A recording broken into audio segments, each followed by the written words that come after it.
Update time. I'm going to keep you posted with this. One of the things you need to do to control where stuff... I have a handful of things here, I guess. Hang on, let me set this stuff down. This is all dirty. Jeez Louise. It's all dirty septic stuff. We don't want the poopies to get on everything. One of the first things you want to do... We're trying to consolidate and tuck things up.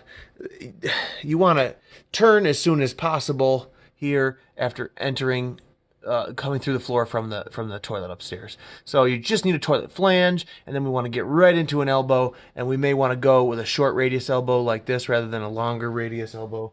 So we can keep everything tighter. We go down through the floor, turn, and go over into the wall before we have to start going any farther down, so that we can keep all that plumbing above the plane of the ceiling and not be down here hanging in the way. So in order to accomplish that, what we had before showing through the floor was this offset flange that moves over to the side. It actually went to our right. And they sell these because you wouldn't believe how often your desired location of a toilet is right basically on top of a floor joist or near enough that it is in the way. You can see the hole there. The floor joist was in the way of it. And in situations like that, to the right or to the left, where it's not directly right smack in the middle, you can get an offset flange like this, and it'll get you right over and down the side of a joist, and you don't have to take much meat out of the joist at all, which you can see here what somebody did long ago. Is this little notch, and that was just a little notch to get you swung over and down to the side of a joist. But there are cons to that. Obviously, the poopy has to do a jig jog, sideways, Kansas City shuffle, or whatever you want to call that. And so it doesn't work as smoothly as another arrangement, and it's a bit more complicated. But ultimately, it has a certain length to it from where my pinky is here to the top surface, and that's finite. And then we have to have a little enough pipe to start into an elbow, and that was about this here was about all it was showing between.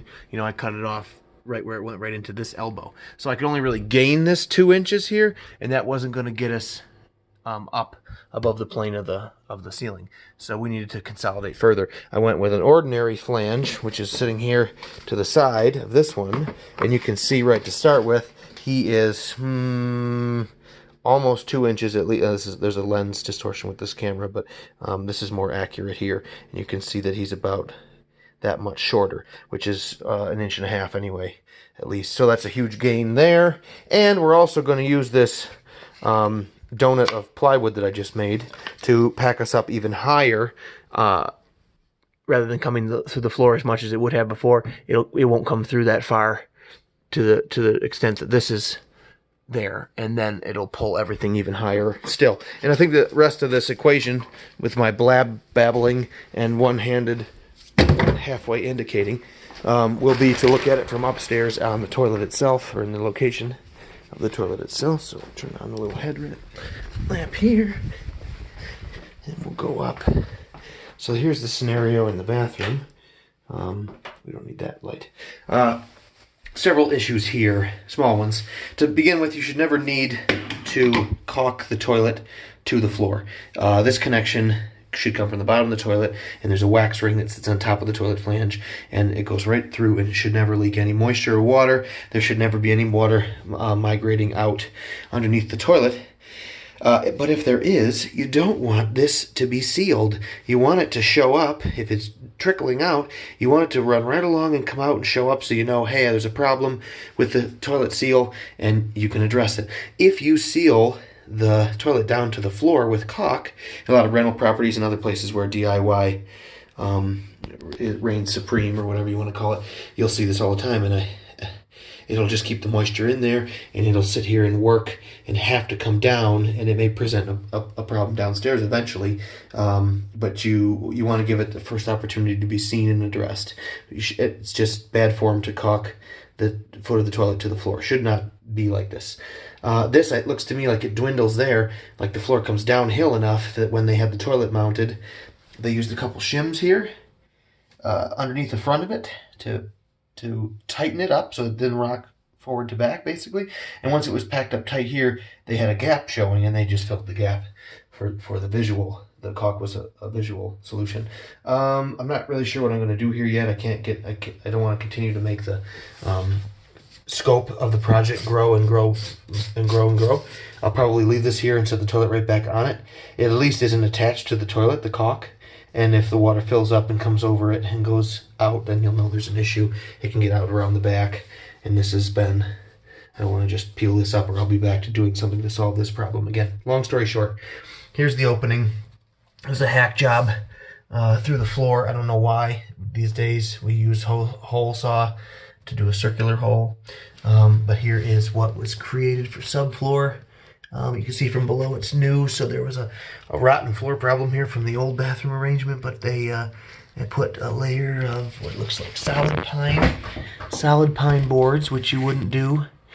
You would use plywood, 3/4 inch plywood subfloor patch, and then a 1/2 inch plywood on top of that to prepare for tile, to make it rigid enough. This just has a 3/4 inch solid pine board coming through, and then underlayment, the cheapest of the cheap, $10 or $11 a sheet, 1/4 inch plywood, which is really not even, it's super cheap on top of that. So this is bare minimum tile prep. But it seems okay. I'm in here on the cut-off ends of the joists, and I was really careful when I first walked in to feel if there's any deflection, and there isn't any at all that I can tell. Anyway, our new flange would have sat in the hole like the old flange did, and what we had with the old flange was caulk, once again, all the way around. So once I pulled the hardware that was holding it to the floor out, I had a hell of a time getting it pulled out against the vacuum seal of the caulk. And that they may have felt was necessary so any leaks didn't go right down into the subfloor and get under the tile and ruin things like that. But I don't feel that that's necessary, and I probably won't caulk it myself again. I just like for water to move right on out and show itself so I can solve that problem. So anyway, I also don't like the flange surface. It's actually under the surface of the floor. And when you have a plumbing rough-in in a new built house, the flange is installed on top of the subfloor, and it's this tall, whatever that is, 3/8 of an inch. So you can do your 3/8 of an inch hardwood, or 3/8 of an inch laminate, or 3/8 of an inch tile, and you end up flush. And it's okay, but I really like to see the flange on top of the finished floor, or at least sticking out higher than the finished floor. They sell extra tall wax rings as your flange gets deeper and deeper underneath, not in a tile situation, but multiple floorings stacked up and it gets deeper and deeper. You sometimes need a taller wax ring. Anyway, I wanted to take the opportunity right now because I want, like I was saying before, everything hanging downstairs to be as high up as possible. So I'm going to add, it'll actually help us out because we're missing some meat over here. I'm going to add this piece of 3/4 inch, no, what is this, 3/8 of an inch. I'm going to clean this old grout off of here. I'm going to add that to get us up. Then this will sit down in there and everything will be sandwiched, but then we'll actually be up from the finished floor a certain way, which should be better, and it'll pull our elbow, the lowest surface of our elbow downstairs, it'll pull that up a touch higher too, which will keep us inside the ceiling. And then we'll be right back to putting the toilet back down at our leisure. But we're going to start at that point and continue. But I wanted to talk about how to dial in a toilet flange in that way. All right, catch you later. Thanks for watching.